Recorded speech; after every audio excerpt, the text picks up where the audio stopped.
ओम नमः शिवाय। भक्तों, क्या आप जानते हैं शूर्पणखा से भगवान श्री कृष्ण का द्वापर युग में मिलन कैसे हुआ था? शूर्पणखा कौन थी? वह श्री हरि विष्णु को पति के रूप में क्यों पाना चाहती थी? शूर्पणखा किसके श्राप के कारण राक्षसी बन गई थी? शूर्पणखा ने राक्षसों के विनाश में श्री राम की किस प्रकार सहायता की थी? शूर्पणखा ने हजारों वर्षों तक किसकी तपस्या की थी? वीडियो बड़ी रोचक है, अंत तक बने रहिए। मेरा आपसे विनम्र निवेदन है कि वीडियो को लाइक और चैनल को सब्सक्राइब कर दीजिए। तो चलिए हम बगैर देर करें वीडियो को शुरू करते हैं। जनमानस में शूर्पणखा की छवि राक्षसी की है। नरसंहार की वजह से वह घृणा की दृष्टि से देखी जाती है। सैकड़ों वर्ष तक तपस्या करने के बाद भी ऋषि मुनियों को भगवान के दर्शन का लाभ नहीं मिलता, परंतु शूर्पणखा उनके दर्शन के साथ साथ उनसे बात भी की और श्री राम ने उसकी लक्ष्मण से भी बात करवाई। भक्ति स्वरूपा आदि शक्ति जगत जननी माँ सीता के दर्शन भी करवाए। मन में हमेशा यह जिज्ञासा बनी रहती है कि आखिर शूर्पणखा ने ऐसा कौन सा तप किया था जिससे उसे यह सौभाग्य प्राप्त हुआ। मुनियों से ज्ञानी जन हमेशा इसका चिंतन किया करते हैं। पूर्व जन्म में शूर्पणखा एक इंद्रलोक की नयनतारा नाम की अप्सरा थी और उर्वशी, रंभा, मेनका आदि प्रमुख अप्सराओं में इसकी गिनती होती थी। एक बार इंद्र के दरबार में अप्सराओं का नृत्य चल रहा था। उस समय नयनतारा नृत्य करते समय आंखों से इशारा कर रही थी। इसे देख इंद्रराज विचलित हो गए और उसके ऊपर प्रसन्न हो गए। तब से नयनतारा इंद्र की प्रिय बन गई। उसी समय पृथ्वी पर एक ब्रह्मा नामक ऋषि घोर तपस्या कर रहे थे।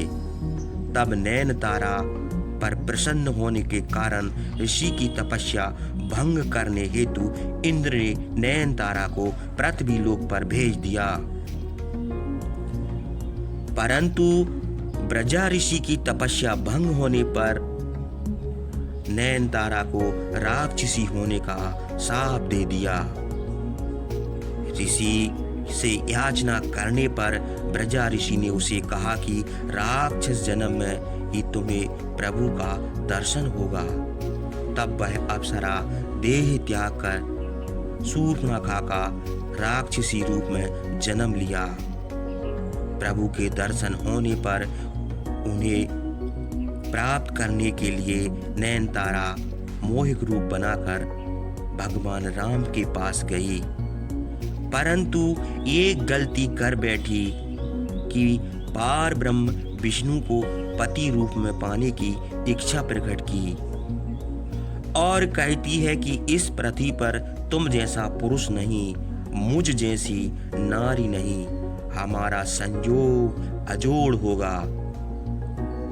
मैं आत्मसमर्पण करने आई हूँ। तुम्हारी सुंदर सजली रूप ने मुझे अपने सपनों का कांत मिल गया।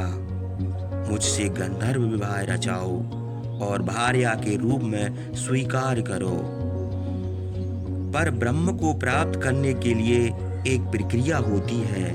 भक्ति या वैराग के सहारे ही पार ब्रह्म को प्राप्त किया जा सकता है। लेकिन शूर्पणखा भक्ति रूपा माँ सीता और वैराग रूपी श्री लक्ष्मण जी के पास ना जाकर राम अवतार विष्णु के पास चली गई। यह उसकी बड़ी गलती थी। वह तो सीधे श्री राम के पत्नी बनकर भक्ति को ही अलग कर देना चाहती थी।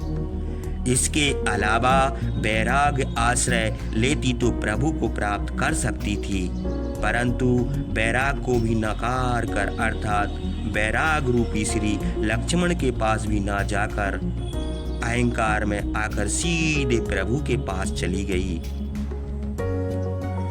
उसमें अहंकार हो गया। वह कहती है, संपूर्ण संसार में मेरे समान कोई नारी नहीं। इसका अर्थ हुआ कि समस्त संसार में आपकी पत्नी बनने लायक मेरे समान कोई नारी नहीं है। अहंकार को प्रभु मिलन संभव है, फिर भी उचित प्रक्रिया का ज्ञान कराने के लिए उसे वैराग रूपी लक्ष्मण के पास प्रभु ने भेजा, ताकि उसे प्रभु मिलन की सही प्रक्रिया का ज्ञान हो सके।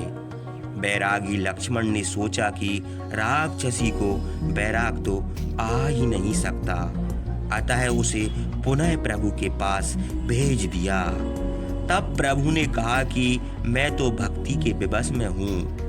तब शूर्पणखा भक्ति रूपा माँ सीता के पास गई, परंतु वहां भी एक अपराध कर बैठी। सोचा प्रभु सीता के बस में है, अतः मैं सीता को ही खा जाऊं। परंतु लक्ष्मण जी ने क्रोध में आकर उसके नाक कान काटकर अंग भंग कर दिया।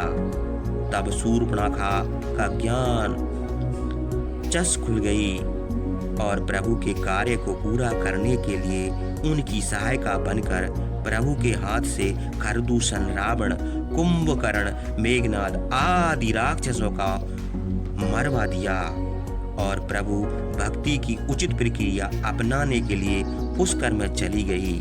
जल में खड़े होकर भगवान शिव की आराधना करने लगी।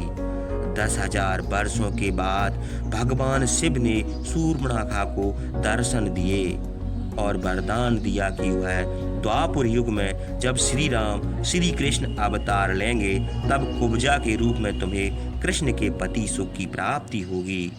तब भगवान श्री कृष्ण तुम्हारी कुब्जा ठीक करके वही नैनतारा वाला अप्सरा का मनमोहक रूप प्रदान करेंगे। शूर्पणखा से जुड़ा हुआ रोचक कथा कैसा लगा कमेंट में हमें बताएं और पसंद आए तो लाइक करें। ऐसी ही रोचक वीडियो देखने के लिए हमसे जुड़ें। फिर मिलेंगे आपको हम एक खास वीडियो के साथ। तब तक के लिए भक्ति में मन लगाए रहिए। जय